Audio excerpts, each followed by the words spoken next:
Happy birthday, Spyro! It's crazy to think that Spyro's turning 27. Oh, I feel old. We've had my generation grow up with the originals, some who have grown up with the Legend of Spyro series, some Skylanders, and now there are people growing up with the Reignited Trilogy and beyond. With over 10 million copies of the Reignited Trilogy sold, cameos in Crash, and a sequel hopefully on the horizon, it's fair to say Spyro's not going anywhere just yet. So, to celebrate, I wanted to go through what I consider are the best levels of each game. However, this won't be deviating. I'll cover the Legend of Spyro, but only the console versions. The portables won't be discussed in this one, as I've not really played them and can't comment on them. There are so many incredible levels in each game, and I'd love to hear about your favourites and why you love them in the comments.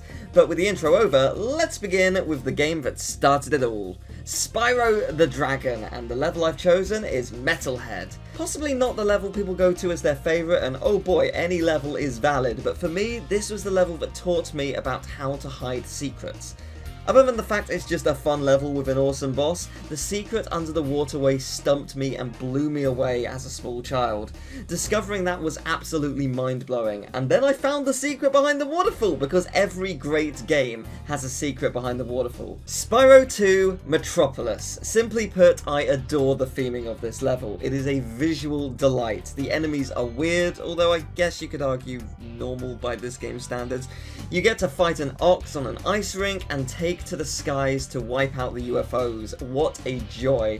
Very close runner-up for me is Aquaria Towers. It's rare that a water level is that good, but Spyro's water controls are genuinely among the best in gaming. Spyro Year of the Dragon, it's all of the M's. Metalhead, Metropolis, Frozen Altars. Frozen Altars is a pretty chill level. This music makes me feel things. Stuart Copeland is a genius.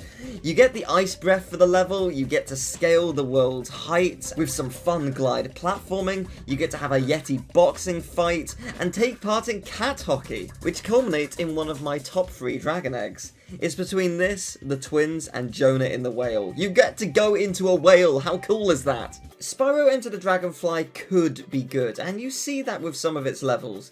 It's just a pity the development couldn't have been more toxic if it tried. Well, I suppose someone could have burned down the offices pretending to be Spyro. Pretty sure that didn't happen. Anyway, Luau Island for me is the peak. It feels very Spyro in a way other levels don't. Does it live up to the original trilogy? Not for me personally, but again, I think it could under a different team. Maybe as like a mod for Reignited. I wonder how that's going. Spyro made his debut on the Game Boy Advance with Spyro Season of Ice, and for this we're going to the first level, Lava Prairie.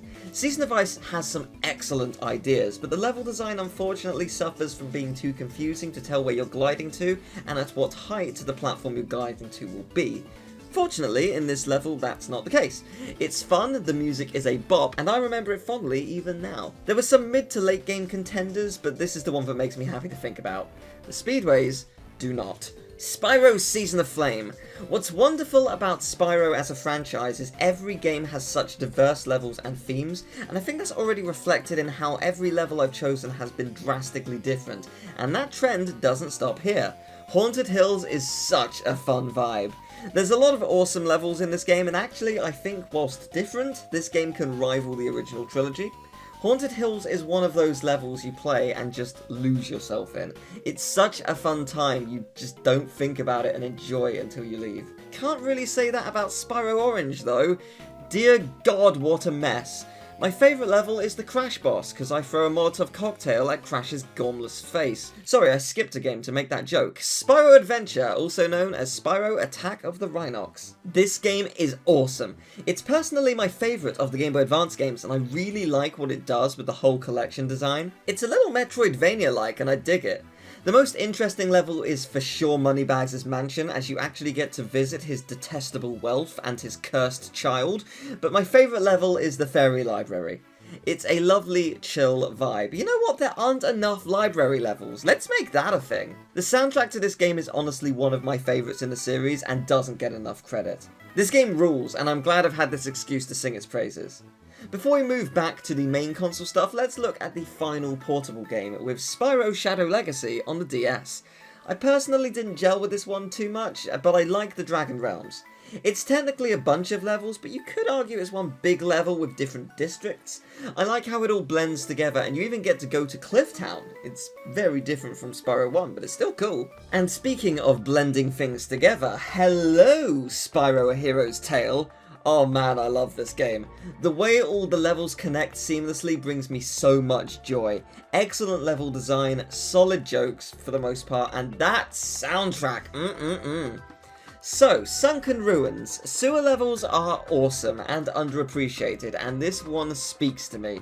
I really enjoy the various challenges this level creates, and it's spurred on so much by the music. Ice Citadel was also a high contender for the same reasons, but I went with Sunken Ruins. The Legend of Spyro series is an ambitious new take on the franchise, especially since it goes in hoping for a couple of sequels to sell its story, which is a big ask. Thankfully, it secured it, and that's why my favourite level is the final one, Convexity. Did someone ask for a dark, moody castle with fun challenges? Good, because you're getting it. Oh, and did you also ask for an awesome final boss? Because, oh baby, you're getting that too. Cinder rules, and she's a badass, threatening presence throughout the entire game, until you realise she's just a big softie, really. But the atmosphere from all of this is fantastic, and does leave a shadow of intrigue for the future. That said, I'm sorry, I didn't really like the Eternal Night, I didn't have a good time, but my favourite level, even though I have problems with it, is the Pirate Fleet. You have to traverse from ship to take out the captain. It's a really cool concept, and it's fun. It does drag on a bit, and yes, Spyro should be able to just fly straight to the captain's ship, and does free fly away when you finish the level, and it still infuriates me now, but that's neither here nor there, it's a great level. But that just leaves the finale. You've got to hope everything you've been building towards has been worth it. And oh baby has it! Dawn of the Dragon is genuinely an amazing game. You can switch between Spyro and Cinder on the fly, or play 2-player co-op for the whole thing. That's cool enough already, but Cinder has epic breath abilities, and you can kind of free fly through the levels, and the design caters to that. Oh my gosh, that's amazing. The level design is super fun, but that is not all. Let's fly through the gorgeous land of Avalar. Oh, and then let's take out a golem at a dam. This game is filled with cool stuff, but then they decided to include one of the coolest bosses of all time. There's this game, you've probably never heard of it, it's called Shadow of the Colossus. Well, what if that, but like 100 times bigger? You're on the boss the whole time, taking it down as you traverse it. The Destroyer is such a cool level, and you should absolutely play this game if you haven't. You're in for a treat. Love it or hate it, Skylanders was an important part of Spyro history, so let's go through those too. For Skylanders Spyro's Adventure, Stormy Stronghold takes it for me. The game is fun up until that point, but that's the level that proved we've got something big here. It's such a fun, atmospheric time. But not quite as atmospheric as Skylanders Giants' level. Willikin Village. This thematically dark village is a fascinating blend of level design and lore building. Giants definitely stepped up the game. Skylanders Swap Force's best level has to be Mesmerelda's show. The music is fantastic and it's a solid boss too. It's a shame we never saw Mesmerelda again. Skylanders Trap Team has a lot of cool levels, but my favourite has to go to Monster Marsh. The whole level is such a fun vibe, and Dreamcatcher is my favourite villain of the game. So having her as a boss was an absolute win, and the area is super cool, I love it. Skylanders Superchargers had what might be my favourite level of the franchise, and I feel bad for kind of forgetting about it prior to doing research for this video, because oh man, it's awesome. The Spellpunk library feeds you lore, but you also play it in these creative 2D environments, and it's one of the best examples of creative storytelling you can find. Finally, Skylanders Imaginators, the golden arcade. I like minigames and battle challenges. Give me a level full of them and I'm gonna have a good time. I also did consider Thumpin' Wumpa Island as, you know, it's the Crash level, but I didn't want to do a Crash level in a Spyro video just because it is more about Spyro. Skylanders was the gateway to a lot of people's discovery of the Spyro franchise, and I'm glad. Skylanders quickly became its own thing, and I've had so many wonderful memories with fans and devs alike sharing our love for this franchise. Following the success of Skylanders and also the Crash N. Sane Trilogy, Spyro Reignited Trilogy was released and, as I mentioned earlier, has sold over 10 million copies, which is wonderful. But since we've already covered the original trilogy, I'm instead going to list the levels I think had the biggest glow up visually. Dark Hollow was turned into a beautiful, peaceful nighttime library, and it always makes me feel happy revisiting it. I love this level. Dr. Shemp, purely for that eclipse. Oh, that is stunning. Misty Bog, I love visiting the little caverns and seeing how much life they have in them in comparison to the original. It's so cool. Enchanted Towers, that skate park, my lord, that is pretty. And finally, Midnight Mountain. It's one of my favourite places in the original game, and they made it better. Obviously, the entire game is stunning, but these are the ones that blew me away the most. Sadly, since then, we haven't had a new Spyro game, but Spyro did get some cool representation in Crash Team Racing Nitro Fueled with Spyro Circuit. This track highlights some beautiful parts of the Dragon Kingdom, and it's a fun track to race on for sure. I also really like Spyro's alternate skins that he gets. And Spyro also showed up in Crash Team Rumble, which I've been calling Crumble.